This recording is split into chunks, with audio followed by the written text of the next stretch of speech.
ನಮಸ್ಕಾರ ಗೆಳೆಯರೇ. ನಮ್ಮಲ್ಲಿ ಬಹಳಷ್ಟು ಜನರಿಗೆ ಒಂದು ಅಭ್ಯಾಸವಿರುತ್ತದೆ. ಯಾವುದೇ ಒಂದು ಸಣ್ಣ ಕೆಲಸ ಮಾಡುವ ಮೊದಲು ಅದರ ಬಗ್ಗೆ 100 ಬಾರಿ ಯೋಚನೆ ಮಾಡುತ್ತೇವೆ.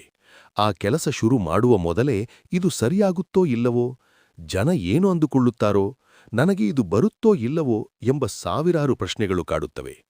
ಕೊನೆಗೆ ಏನಾಗುತ್ತದೆ? ಆ ಅತಿಯಾದ ಚಿಂತೆಯಿಂದಾಗಿ ನಮ್ಮ ಕೈಯಲ್ಲಿರುವ ಕೆಲಸ ಕೂಡ ಹಾಳಾಗುತ್ತದೆ. ನಮಗೆ ಆ ಕೆಲಸದ ಬಗ್ಗೆ ಜ್ಞಾನವೇ ಇಲ್ಲವೇನೋ ಅನ್ನುವಷ್ಟು ಗೊಂದಲ ಉಂಟಾಗುತ್ತದೆ. ಇಂದು ನಾವು ಈ ವಿಡಿಯೋದಲ್ಲಿ ಈ ಅತಿಯಾದ ಚಿಂತೆ ಹೇಗೆ ನಮ್ಮ ಕೆಲಸವನ್ನು ಹಾಳು ಮಾಡುತ್ತದೆ ಮತ್ತು ಇದರಿಂದ ಹೊರಬರುವುದು ಹೇಗೆ ಎಂಬುದನ್ನು ತಿಳಿಯೋಣ. ಬನ್ನಿ ಗೆಳೆಯರೇ, ಅತಿಯಾಗಿ ಚಿಂತೆ ಮಾಡುವುದರಿಂದ ನಮ್ಮ ಬುದ್ಧಿ ಮತ್ತು ಜ್ಞಾನ ಹೇಗೆ ಮಂಕಾಗುತ್ತದೆ ಎಂಬುದರ ಬಗ್ಗೆ ಒಬ್ಬ ಶಿಲ್ಪಿಯ ಕಥೆಯನ್ನು ಕೇಳೋಣ. ಈ ಕಥೆ ನಿಮ್ಮ ಆಲೋಚನಾ ಕ್ರಮವನ್ನೇ ಬದಲಾಯಿಸಬಹುದು. ಒಬ್ಬ ಶಿಲ್ಪಿಯಿದ್ದ. ಅವನು ಅದ್ಭುತವಾಗಿ ಮೂರ್ತಿಗಳನ್ನು ಕೆತ್ತುವುದರಲ್ಲಿ ಬಹಳ ಪ್ರಸಿದ್ಧನಾಗಿದ್ದ. ಅವನ ಕೈಚಳಕಕ್ಕೆ ಸಾಟಿಯೇ ಇರಲಿಲ್ಲ. ಒಂದು ದಿನ ಅವನಿಗೆ ರಾಜನ ಆಸ್ಥಾನದಿಂದ ಒಂದು ದೊಡ್ಡ ಕೆಲಸ ಸಿಕ್ಕಿತು. ರಾಜಮನೆತನದ ದೇವಸ್ಥಾನಕ್ಕಾಗಿ ಒಂದು ಭವ್ಯವಾದ ಮೂರ್ತಿಯನ್ನು ಕೆತ್ತಬೇಕಿತ್ತು. ಇದು ಅವನ ಜೀವನದ ಅತಿ ದೊಡ್ಡ ಅವಕಾಶವಾಗಿತ್ತು. ಆದರೆ ಈ ಅವಕಾಶವೇ ಅವನಿಗೆ ದೊಡ್ಡ ಚಿಂತೆಯಾಗಿ ಬದಲಾಯಿತು. ಕೆತ್ತನೆ ಶುರು ಮಾಡುವ ಮೊದಲೇ ಅವನು ಅತಿಯಾಗಿ ಯೋಚಿಸಲು ಶುರು ಮಾಡಿದ. ಒಂದು ವೇಳೆ ಈ ಮೂರ್ತಿ ಕೆತ್ತುವಾಗ ಎಲ್ಲಾದರೂ ಒಂದು ಸಣ್ಣ ಬಿರುಕು ಬಿಟ್ಟರೆ, ರಾಜರು ನನಗೆ ಶಿಕ್ಷೆ ನೀಡಿದರೆ, ಜನರು ನನ್ನನ್ನು ನೋಡಿ ನಕ್ಕರೆ ಏನು ಮಾಡುವುದು? ಈ ಅತಿಯಾದ ಭಯ ಮತ್ತು ಚಿಂತೆಯಿಂದಾಗಿ ಎಂದೂ ನಡುಗದ ಅವನ ಕೈಗಳು ಇಂದು ನಡುಗಲು ಶುರು ಮಾಡಿದವು.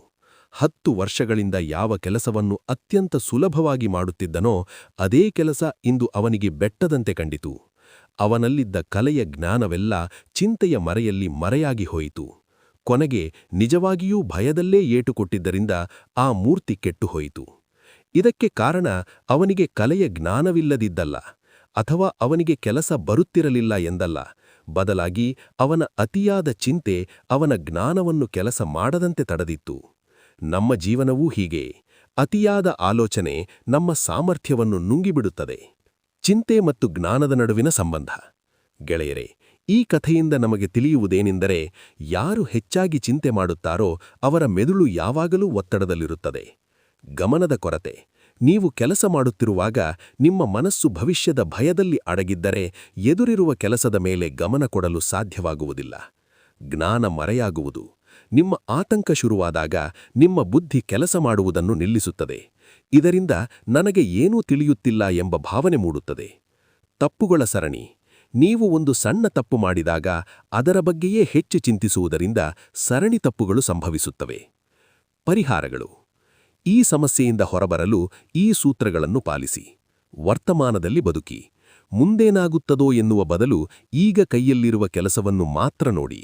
ಕೆಲಸ ಆರಂಭಿಸಿ. ಯೋಚನೆ ಮಾಡುವುದಕ್ಕಿಂತ ಕೆಲಸ ಆರಂಭಿಸುವುದು ಉತ್ತಮ. ಕೆಲಸದಲ್ಲಿ ತೊಡಗಿಕೊಂಡರೆ ಭಯ ದೂರವಾಗುತ್ತದೆ. ಸಣ್ಣ ಗುರಿಗಳು. ದೊಡ್ಡ ಕೆಲಸವನ್ನು ಸಣ್ಣ ಭಾಗಗಳಾಗಿ ಮಾಡಿ ಒಂದೊಂದನ್ನೇ ಪೂರ್ಣಗೊಳಿಸಿ. ಧ್ಯಾನ. ದಿನಕ್ಕೆ ಸ್ವಲ್ಪ ಸಮಯ ಮನಸ್ಸನ್ನು ಪ್ರಶಾಂತವಾಗಿಟ್ಟುಕೊಳ್ಳಲು ಪ್ರಯತ್ನಿಸಿ.